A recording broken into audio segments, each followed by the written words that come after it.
నమస్తే, welcome to BRK real estate. నేను ఝాన్సీ. ఇవాళ మనతో పాటు మన స్టూడియోలో ఉన్నారు real estate investment advisor Nanduri Ravikumar గారు. మరి సార్ని ప్రస్తుత పరిస్థితుల్లో అసలు కమర్షియల్ రెసిడెన్షియల్ ప్రాపర్టీస్లో ఇన్వెస్ట్ చేయడం కరెక్టేనా అనే దాని గురించి అడిగి తెలుసుకుందాం. నమస్కారం సార్. నమస్తే సార్, కమర్షియల్ రెసిడెన్షియల్ ప్రాపర్టీస్ ఏవైతే ఉంటాయో మరి అందులో ఒక మామూలుగా ఎవరైతే జనరల్గా ఇప్పటిలాగే ల్యాండ్ తీసుకున్న వాళ్ళు ఉంటారు అంటే వాళ్ళు ఇన్వెస్ట్ చేయొచ్చా? అసలు వాటిలో ఇన్వెస్ట్ చేస్తే ఏంటి సార్, అసలు లాభం ఏంటి? Very good. కమర్షియల్ అనగానే ఏంటంటే high rate of returns. Okay high rate of returns. Okay. ₹1,00,00,000 property కమర్షియల్లో మనం పెడితే మనకి 40,000 వస్తుంది మినిమం. అంటే కమర్షియల్ అంటే అదే కదా సార్, మామూలుగా తీసుకొని ఏదైనా పెట్టడానికి రెంట్ కానీ లీజ్ కానీ ఇస్తారు. షాపులు పెట్టుకోవడానికో ఆఫీసులు పెట్టుకోవడానికో ఓకే ఇట్లాంటివి ఇచ్చే ప్లేసెస్ ఉన్నాయి కదా, వాటన్నిటిని కమర్షియల్ అంటారు. ఓకే. షాపులు కానీ రిటైల్ అవుట్లెట్స్ కానీ లేకపోతే ఒక ఆఫీస్ పెట్టుకుని బీపీఓ సెంటర్ పెట్టుకుని, లేకపోతే ఇవాళ అంతా కూడా మనం చూస్తున్నాం కదా కోవర్కింగ్ స్పేసెస్ అందరు చేస్తుంటారు కదా, ఈ కోవర్కింగ్ స్పేసెస్ కానీ ఇలాంటివి పెట్టుకునేవన్నీ కూడా కమర్షియల్ స్పేసెస్. మరి మెయిన్ సెంటర్లోనే ఉంటాయి కదా సార్ ఇవన్నీ, కాస్ట్ కూడా హై ఉంటుందా? అందుకే కాస్ట్లు హై లేకుండా అందుకే మన ఇన్వెస్ట్మెంట్ ఎప్పుడు చెప్పుకునేటప్పుడు క్వాంటమ్ ఒక ₹1,00,00,000 పెట్టుకుంటే ఓకే ₹1,00,00,000 పెట్టుకుంటే మనకి కనీసం ఇవాళ ఈ మార్కెట్లో కూడా అంటే ఇదివరకు బాగా వచ్చేది స్తబ్దతతో కూడిన మార్కెట్ అయినప్పుడు తగ్గింది కాబట్టి తగ్గినా కూడా మనకి ఎట్టి పరిస్థితుల్లో 40,000కి తక్కువ లేదు. ఓకే. అదే మనకి ₹1,00,00,000 పెట్టుకుంటే ఇది గతంలో చాలా ఎక్కువ వచ్చేది. ఇప్పుడు ₹1,00,00,000 పెడితే 20,000 వస్తుంది రెసిడెన్షియల్కి కమర్షియల్కి తేడా అక్కడ. కమర్షియల్లో వీ గెట్ హయ్యర్ రెంట్, కానీ బ్యాంకు లోను రెసిడెన్షియల్కి చాలా తక్కువ రేట్లో దొరుకుతుంది. Okay okay sir. అర్థమైందా? బ్యాంకు లోన్ రెసిడెన్షియల్కి చాలా తక్కువ రేట్లో దొరుకుతుంది కాబట్టి అందరూ కూడా రెసిడెన్షియల్ మీద మొగ్గు చూపిస్తారు. ఓకే.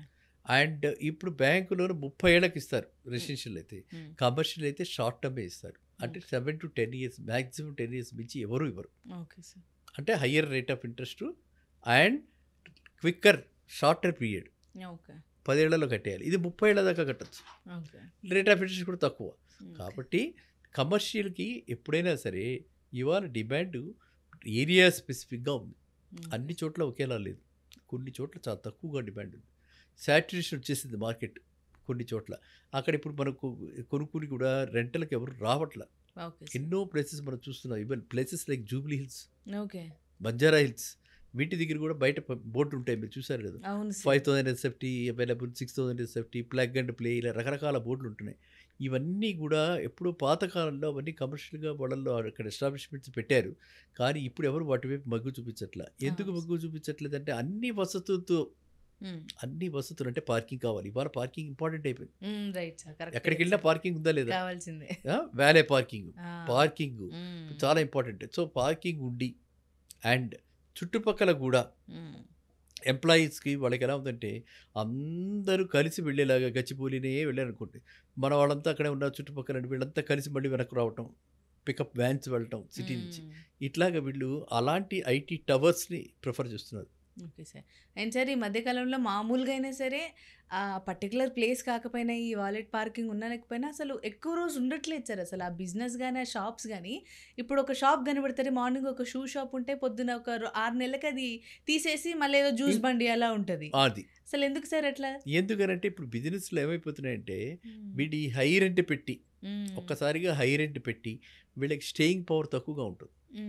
చిన్నపిల్లలు ఎంతో ఉత్సాహంతో బయటకు వచ్చేసి అందరూ ఫ్యాషన్ డిజైనింగ్ అని అందరూ కొత్త కొత్త బట్టలు పెట్టుకుంటే ఎంతమంది కొనుక్కుంటారు?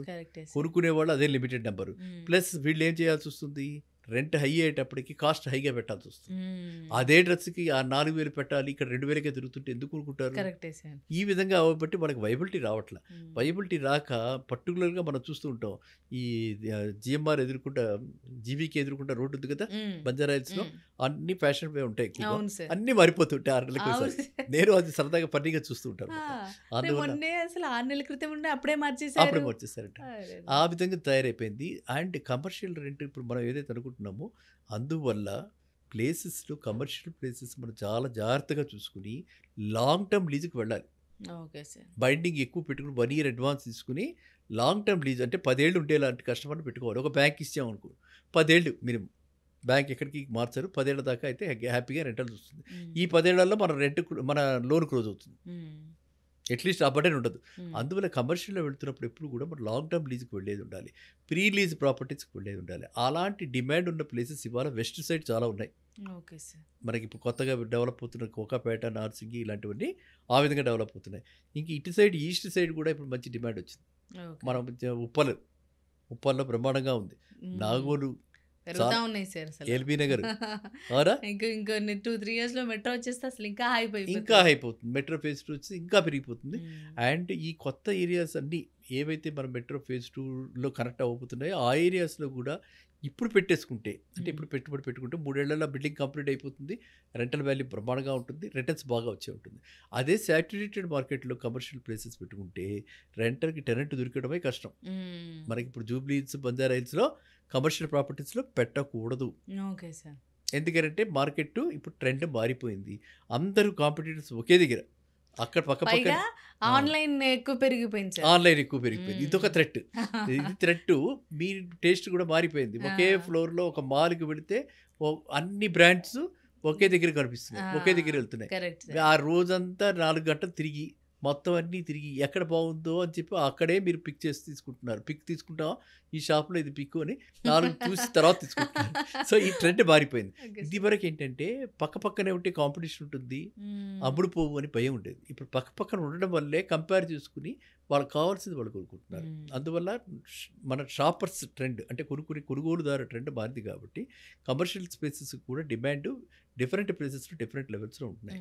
అందువల్ల రెసిడెన్షియల్ అయితే రెసిడెన్షియల్ ఏంటి మనకి ముందరే తెలుసు. ఓకే, ఒక 2 నెలలు రెంట్ రాకపోయినా 3వ నెలలో ఎవరో ఒకళ్ళు వస్తారు, రెంట్ కావాలంటే కాస్త తగ్గిస్తాం. భారం, టెన్షన్ మనకు తక్కువగా ఉంటుంది. రెసిడెన్షియల్లో టెనెంట్ దొరకపోయినా టెన్షన్ తక్కువగా ఉంటుంది. డెఫినెట్గా ఎవరో ఒక టెనెంట్ వస్తాడు రెసిడెన్షియల్లో, ఆ గ్యారంటీ ఉంటుంది.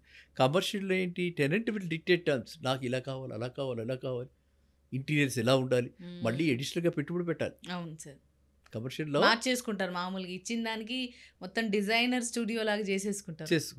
అది వాళ్ళు చేసుకుని వాళ్ళది చేసుకుంటే రెంట్ తగ్గిస్తారు. అన్నీ మనం చేస్తే ఇది ఈ ఖర్చు ఎక్కువైపోతుంది. Commercial is really complicated.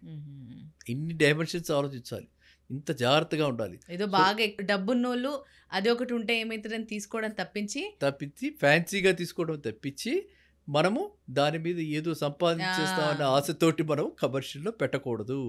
చాలా జాగ్రత్తగా మనకి ఆ నిలబడే శక్తి, స్టేయింగ్ పవర్ అంటారనమాట. ఒక 4 నెలలు 5 నెలలు రెంట్ రాకపోయినా నేను ఈఎంఐ కట్టుకోగలను అని. అంటే మనకి ఎందుకు నేను చెప్తున్నానంటే స్ట్రెస్ వల్ల హెల్త్ దెబ్బతింటుంది. కరెక్టే సార్. తక్కువ వచ్చినా పర్లేదు కానీ ఈ స్ట్రెస్, ఈ మెంటల్ స్ట్రెస్ ఉన్నప్పుడు మాత్రం భరించలేను సార్. అది అందువల్ల కమర్షియల్ ప్రాపర్టీస్ కంటే ఎప్పుడు కూడా రెసిడెన్షియల్ ప్రాపర్టీ అనేది better. Okay sir. But commercial ప్రాపర్టీలో ఎక్కువ రిటర్న్ వస్తుంది కాబట్టి ఐడెంటిఫై చేసి మీకు గనక ఆ కెపాసిటీ ఉంటే, ఆ ఒత్తిడి మీరు తట్టుకోగలిగిన శక్తి మీకు ఉంటే, లాభం రాకపోయినా పర్లేదు అనుకుంటే పెట్టండి అక్కడ. Okay sir. మొత్తంగా కమర్షియల్ ప్రాపర్టీస్ గురించి అలాగే రెసిడెన్షియల్ ప్రాపర్టీస్ గురించి ఎందులో ఇన్వెస్ట్ చేస్తే మంచిది అని చాలా క్లియర్గా వివరించారు sir. Thank you so much. Thank you. చూసారు కదా, మొత్తంగా సార్ కమర్షియల్ రెసిడెన్షియల్ ప్రాపర్టీస్పై ఒక క్లియర్ విజన్ అయితే మీకు ఇచ్చారు. మీకు ఆల్రెడీ ఎక్సెస్ ఉంటే పెట్టుకోండి, లాభం అనిపిస్తే, అంటే లాభాలు వచ్చినా రాకున్నా మీరు ముందుకు వెళ్తానంటే పర్లేదు, కానీ దానిపైనే మీరు ఏదైనా ఎర్నింగ్స్ వస్తాయి, దానిపైనే నేను బతకాలి, ఆ రెంట్ మీదే నా జీవనం సాగించాలనుకుంటే మాత్రం అది రిస్క్ అని సార్ చెప్తున్నారు. సో మీ అవైలబిలిటీని, మీ అఫోర్డబిలిటీని బట్టి ఒక నిర్ణయం తీసుకోండి. అలాగే ఈ వీడియో కనుక ఎవరికైతే యూస్ఫుల్ అనిపిస్తుందో వాళ్ళకి షేర్ చేయండి, లైక్ చేయండి, సబ్స్క్రైబ్ చేయండి. నమస్కారం.